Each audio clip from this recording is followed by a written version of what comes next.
Lockdown's been a curious time, and I think if you asked everybody what they'd missed the most, one of the things I think they miss is family, spending time with family, eating with family, fellowshipping with family. Hilton at church yesterday spoke about very much about fathers and how we need fathers, but I was also thinking how much we need families and how important the church is as family. I know when I was raising my sons, I was raising them at one stage alone. We'd moved to Belito all alone, and the church very much became an extended family. My parents were far away, living in Nelspruit. My sister was in Joburg, and a lot of people in the church fulfilled the role as step-parents, step-grandparents, aunts and uncles.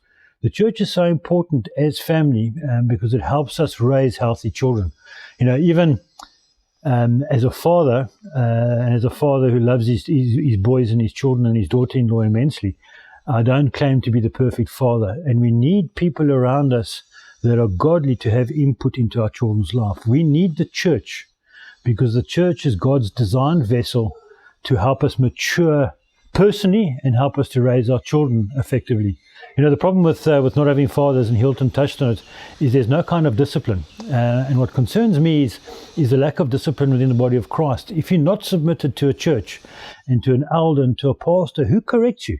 You know, there's nothing like thinking you're a perfect person. When you get married, sometimes you go into marriage and you think you're perfect. Very soon thereafter, you realize you're not so perfect. Marriage sort of shows a lot of your character weaknesses and your character flaws. And I think sometimes in church, a lot of our character flaws and a lot of the areas that we need to grow in does come to the fore in the church. That's why the church, sometimes people expect the church to be a perfect place, but I think the church sometimes is messy because the church does expose the parts of our lives we need to grow. We get balanced teaching, a balanced diet at church. If you've raised children, guess what children want to eat? Breakfast, lunch and supper would be ice cream or waffles or something like that. But we know as parents, we have to give our children those vegetables that they don't always enjoy because there's nutrients in it.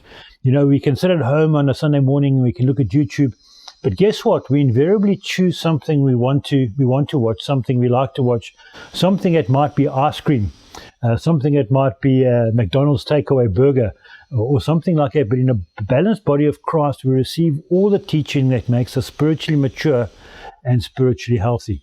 We need the body of Christ because the body of Christ is a place we belong.